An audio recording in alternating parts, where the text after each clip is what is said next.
Hello, and help me welcome the Honorable Bill O'Brien, past Speaker of the House and now candidate for the Federal Senate. Yeah. Bill, how's this going? Oh, thank you for having me here, Carl. It's always a pleasure to come in and talk with you.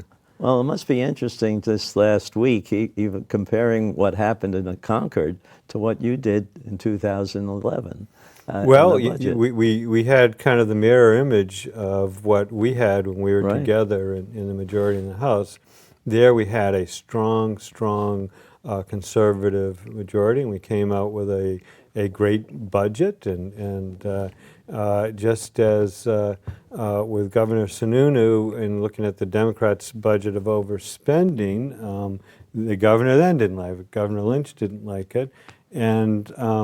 And yet he was a little bit less courageous than Governor Sununu. He didn't choose to sign it. He didn't choose to veto it. He just let it become law, as the Constitution provides if the governor doesn't weigh in.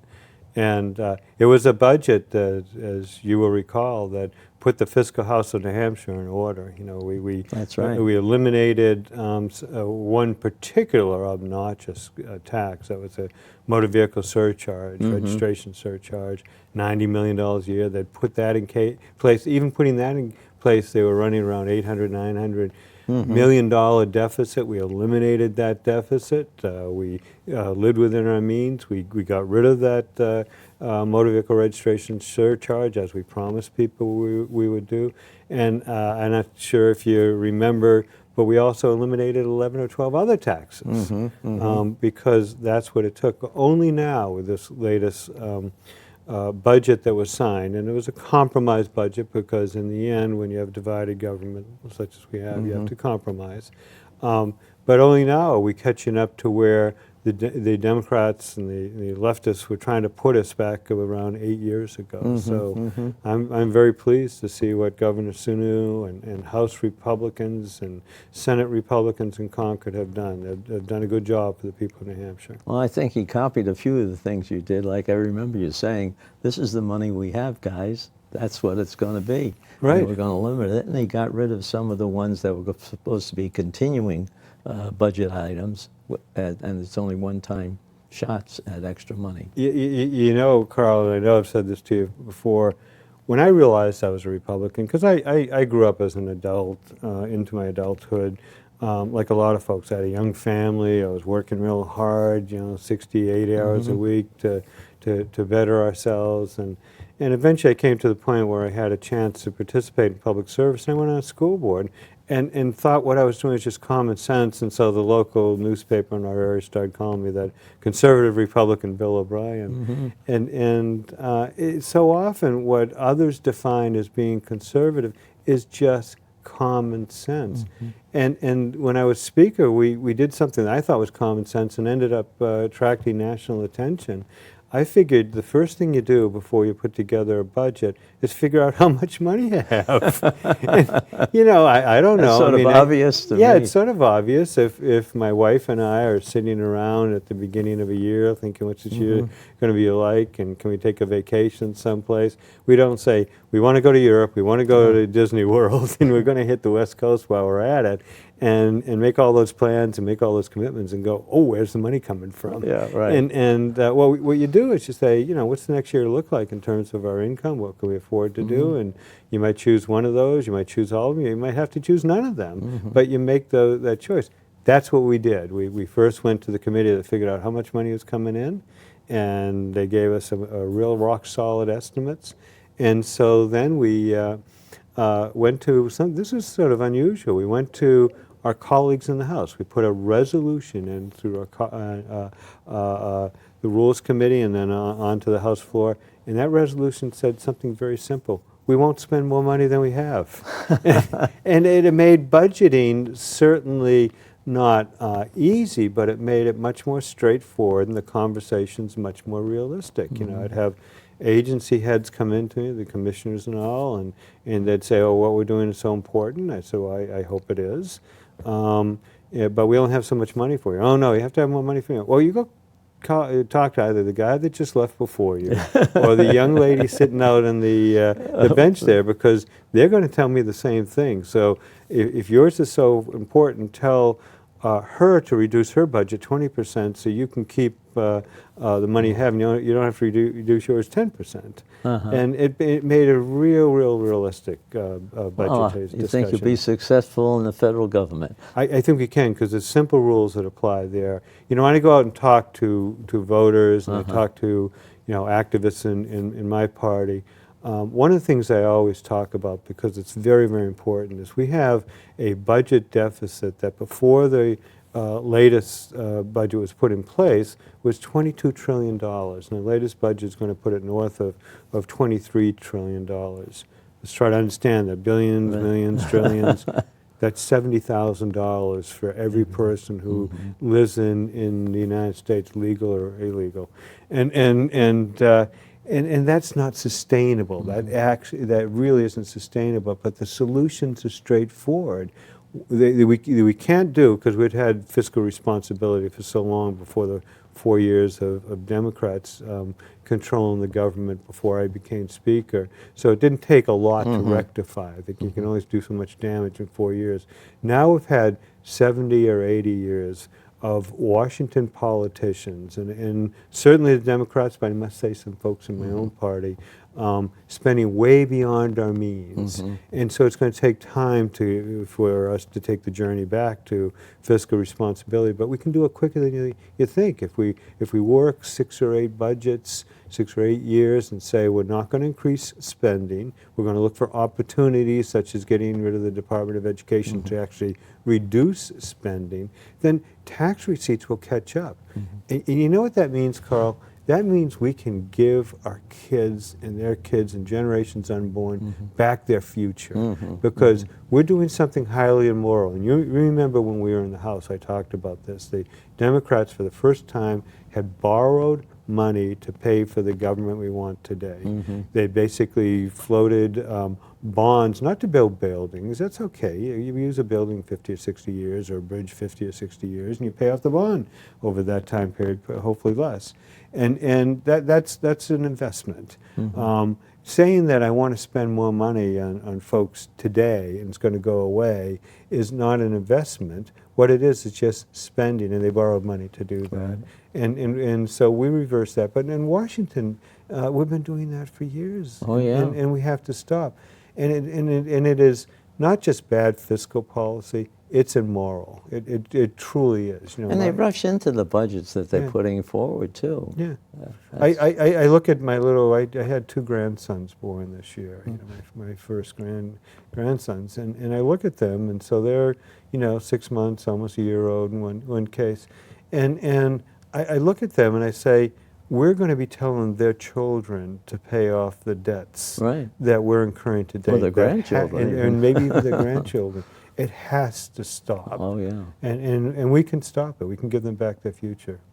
And the way we do it is with the same common sense discussions that we engaged in, and we reached out to others who maybe don't care as much about this issue and say, care about it, here's the solution. We can do it in Washington. Being a senator, we're dedicated to a cause, and knowing others are down there dedicated to the same cause. Ted Cruz, who just endorsed me, I know is, and others.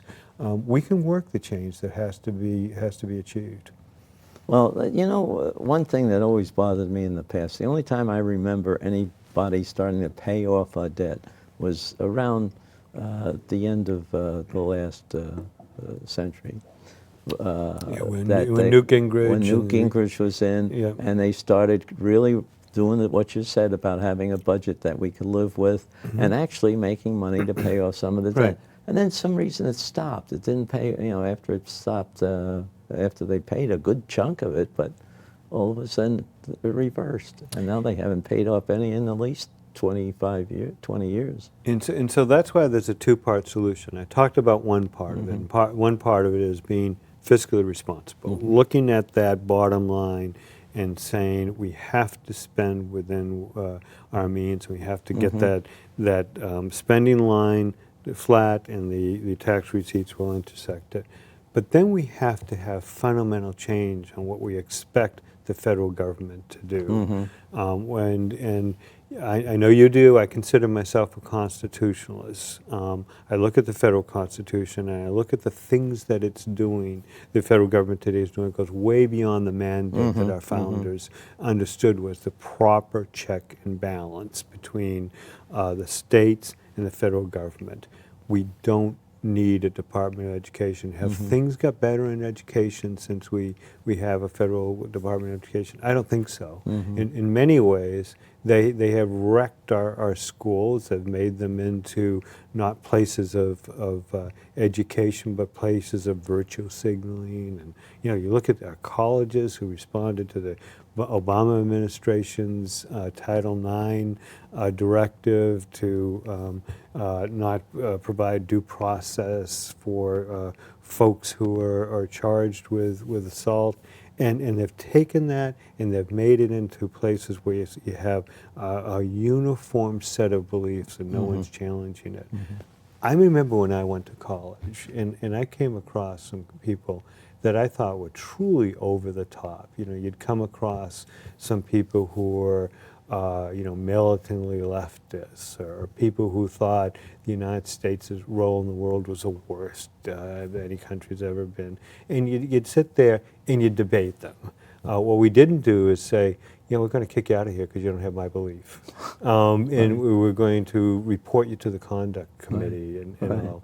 Yeah, and that's what college does. It causes you to be it should cause you to be challenged, think through your ideas, learn how to articulate what your ideas are, learn how to be a prepared citizen, not just for earning money, but that you have to earn a living, but also to participate in the public process. We're not doing that with our kids anymore. I mean, you look at the event recently that you and I were just talking about before we went on air. This young lady who went before the UN. Have you ever come across anyone more frightened by the leftist rhetoric and more propagandized than this young lady? I mean, my heart went out to her as I listened to her because, she's at the 16 years old. Her life should be full of joy, and the possibilities and all.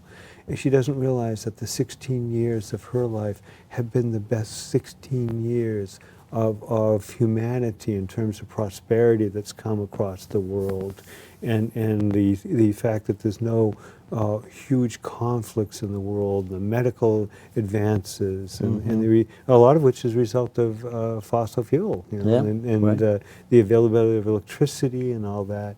And yet she's so unhappy. Her 16 years are the best, just like the next 16 years and the progress we're making are going to be the best years of humanity. We're on a trajectory to living lives now that are great and being passed on to our children great, and yet they've propagandized us, and they do it for no other reason than to gain control of the lever of government. That they know better and they can make a better deal for your future. Yeah. But you don't have any input to that. Yeah, and you're not supposed to ask what's the reality of her presence here. For example, like the Monaco royal family provided her the yacht to come over. A yacht worth, as you would expect, millions of dollars. She's on it. They sailed over. She said, "Oh, she didn't fly. She had to be on a ship."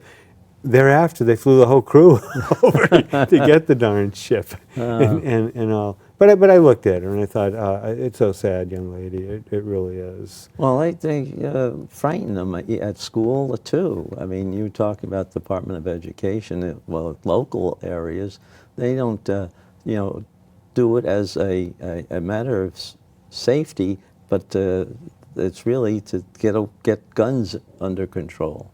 It's scaring everybody. So how are you going to do it? You do it by what they're going to control everything. That's not the way to do it. That's the way you go into we certainly are appalled by the instances of mass shooting, but we have to understand, one, despite what the media says, they're less frequent than they had been in the past. That's one. And two, they have cause other than the fact that people have a right to arm themselves for self-protection. They have to do with mental health. we, in response to initiatives in the 60s and 70s, abandoned the effort to have institutional care of people who were really a danger to themselves and others. We looked at films. I don't know if you remember. There's a film called Titicut Follies. It was about the Bridgewater State Hospital. Oh. And this filmmaker and went in there. And the situation was awful. The proper response would have been, "That's an awful situation. We got to do better by the citizens by having institutions that are well funded and have compassionate people." But we have to have better care. It's not a matter of identifying people. We know who they are. The young lad in Sandy Hook was a very, very troubled young man, and he acted out the horrors in his life by doing something horrible.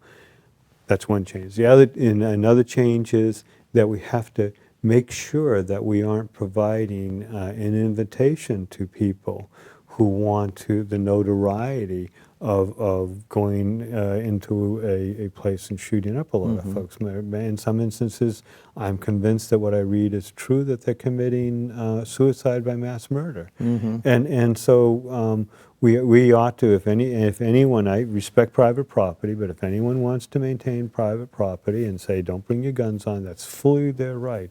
But if they're going to invite the public in, then they have to provide armed protection, so it's not a free fire zone. Similar to our government buildings and our schools and so forth, we ought to encourage, not mandate, teachers to arm themselves.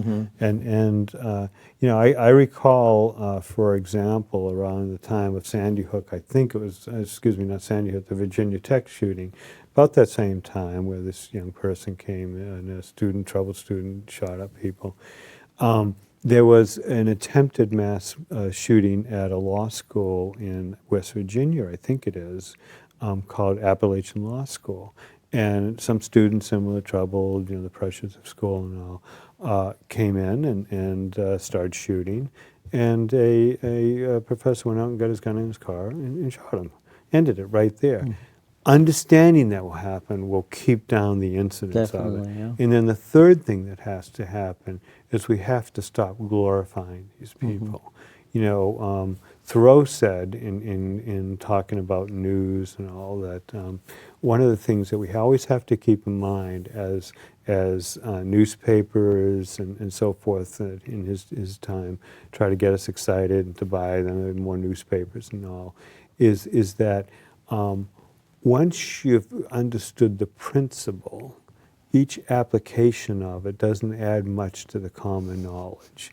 And his example is, once you know that a house that catches on fire burns down, you don't need to know of every house that catches on fire and burns down. It's in his case, it was a distraction from what he thought were the truths of life. In our case, it is glorifying aberrant behavior and providing an incentive for those, going back to the first thing, those who are mentally challenged to act out their demons.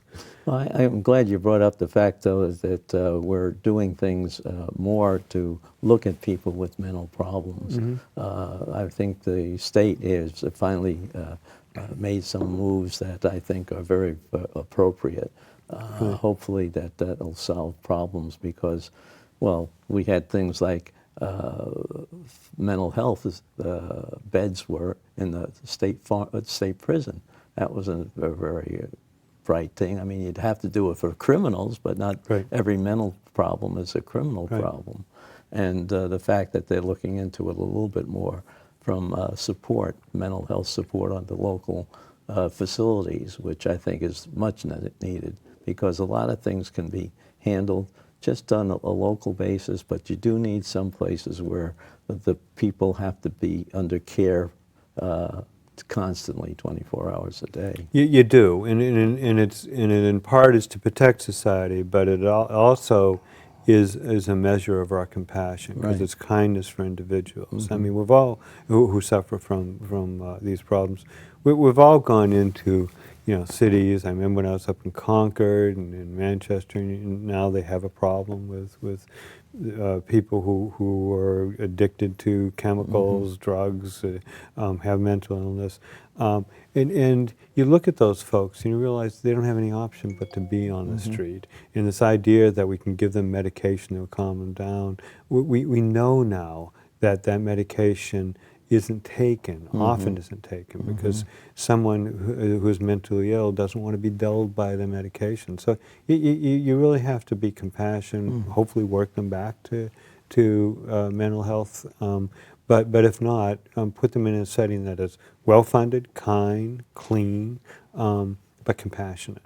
And as they grow older, their medication changes too, and that's when you sometimes run into problems. Right. Where the reaction is negative rather than positive. Yeah, and you're given an opportunity to work with the person. Right. You know, I'm enough of a libertarian, and I certainly prize human rights, that it's not an easy thing to do. It shouldn't be something that is not done without the utmost of due process. But there comes a time when people have to be cared for. You know, I can remember I used to have my law office across from the State House in my first few years when I was in the legislature, trying still to earn a living. And I would see these folks on the sidewalk there and all. They were just troubled individuals and wandering aimlessly throughout up and down the streets. And some cases they'd be acting out, scaring people. And this is little old Concord, you know, 40,000 people and all. And yeah, I was just going to say, the smaller towns have a problem, but boy, you get to the larger ones. Yeah. I visited L.A. In the last several years a couple times, and it's just atrocious there. What a failure of government there. Yeah. It's an absolute failure. Right. Somebody you mentioned to me, and I think it is true because I think I've seen it other places, that a third of the homeless people in the country now live in California. Really? Yeah, it's a real high percentage, and it's because, you know, they don't. They haven't been funding their institutions, and they don't enforce laws that tend to take those troubled people off the street. You know, people relieving themselves in public and so forth. There's laws against that. People taking up residence in a public area or a park or a sidewalk. No, there's laws. You know, that's for everyone's use. It's not your free home. And those are laws that we used in kindness in the past. In order to bring those people in for care. And so I think that's part of the gun issue here.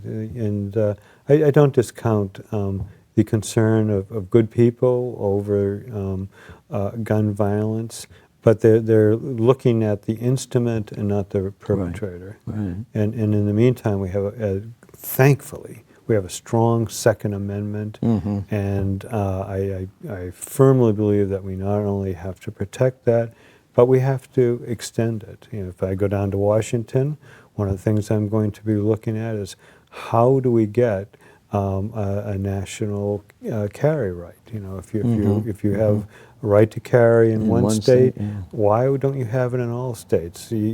We don't say, look, you have the right of free speech in New Hampshire, but go out to California and you don't have it. At least we shouldn't be saying that. You got to worry. We're in you have to worry. California. Yeah, you have to worry. But these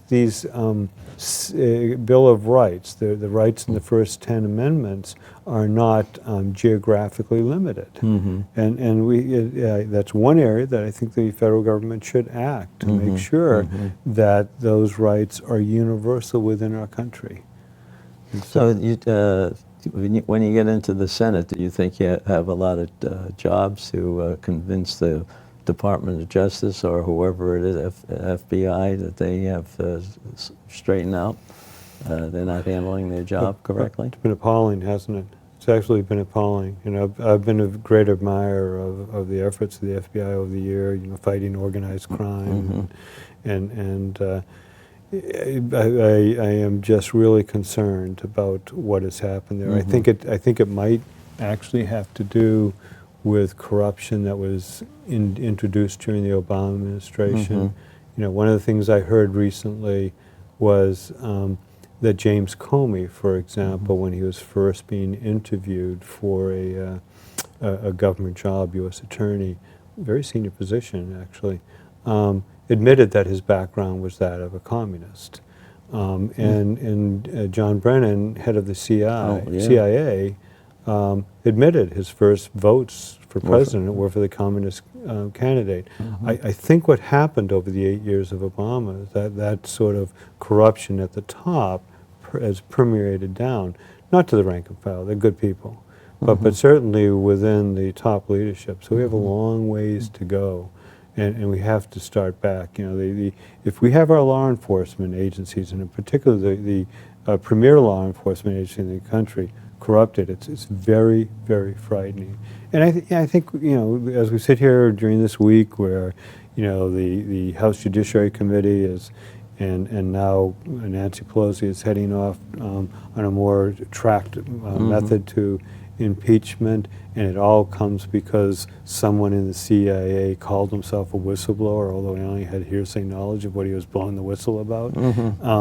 Yeah, we realize that it's not going to just take one term of Donald Trump. It's going to take a strong Republican Congress. It's going to take a second term of Donald Trump, and it's going to take a terms of Republican presidents after that to bring us back to where we belong. Where we belong. Yeah. You know, where we belong is a limited government, a small federal government, and a government that's respectful of our Constitution. Right. And that gives us choices that we deserve to be able to make ourselves rather than have it made for us. We're adults.